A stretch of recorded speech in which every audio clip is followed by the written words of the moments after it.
সম্প্রতি এনডিটিভির এক সাক্ষাৎকারে সাবেক প্রধানমন্ত্রী শেখ হাসিনা ঘোষণা দিয়েছেন যে তিনি এ বছরেই বাংলাদেশে ফিরবেন। এই খবরটি রাজনৈতিক অঙ্গনে তীব্র চাঞ্চল্যের সৃষ্টি করেছে। তবে এই খবরের পর সবচেয়ে বড় ধামাকাটি দিয়েছেন আওয়ামী পরিবারেরই এক বড় সদস্য এবং সাবেক স্বরাষ্ট্র প্রতিমন্ত্রী সোহেল তাজ। শেখ হাসিনার ফিরে আসার খবর নিয়ে নিজের ফেসবুক পেজে এক বিস্ফোরক পোস্ট দিয়েছেন তিনি। আজ আমরা জানব ঠিক কী লিখেছেন তাজউদ্দিন পুত্র সোহেল তাজ। সোহেল তাজ তার অফিসিয়াল ফেসবুক পেজে ইত্তেফাকের একটি ফটোকার্ড শেয়ার করে শেখ হাসিনার তীব্র সমালোচনা করেছেন। তিনি লিখেছেন, একটি মানুষের ইগো ও অহংকার যে একটা দেশ এবং দলকে ধ্বংস করতে পারে তার প্রমাণ হচ্ছে সাবেক প্রধানমন্ত্রী শেখ হাসিনা ও তার পরিবার। শুধু তাই নয়, শেখ হাসিনা সরকারের বিরুদ্ধে দুর্নীতি এবং মুক্তিযুদ্ধের চেতনাকে অপব্যবহার করার সরাসরি অভিযোগ এনেছেন তিনি।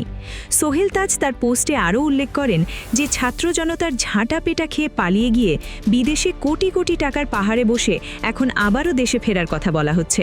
তার মতে এটি আওয়ামী লীগের নিরীহ নেতাকর্মীদের আবারও বিপদে ফেলার একটি নতুন ষড়যন্ত্র।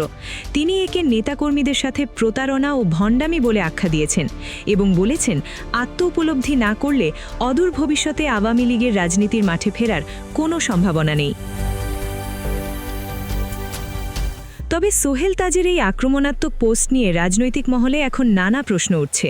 বিশ্লেষকরা বলছেন, শেখ হাসিনা সরকারের আমলে তাজউদ্দিন আহমেদ এবং জাতীয় 4 নেতা উপেক্ষিত ছিলেন, এই কষ্ট সোহেল তাজের থাকাটা স্বাভাবিক।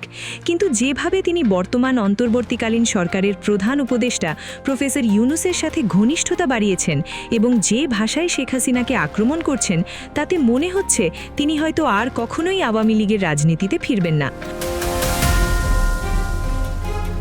তবে প্রশ্ন থেকেই যায়, লতিফ সিদ্দিকীর মতো সাবেক মন্ত্রীদেরও যেখানে ফ্যাসিস্টের দোষর হিসেবে বিচারের মুখোমুখি হতে হচ্ছে, সেখানে আওয়ামী লীগের শাসনের একটা অংশ হিসেবে সোহেল তাজ কি নিজের দায় এড়াতে পারবেন? শেখ হাসিনার দেশে ফেরার ঘোষণা এবং তার জবাবে সোহেল তাজের এই কঠোর মন্তব্যকে আপনারা কিভাবে দেখছেন? সোহেল তাজের এই অবস্থান কি যৌক্তিক, নাকি নিজের রাজনৈতিক অবস্থান টিকিয়ে রাখার চেষ্টা? আপনাদের মতামত অবশ্যই কমেন্ট বক্সে জানান। ভিডিওটি ভালো লাগলে লাইক ও শেয়ার করুন এবং রাজনীতির সব গরম খবরের আপডেট পেতে আমাদের চ্যানেলটি সাবস্ক্রাইব করে রাখুন। ধন্যবাদ।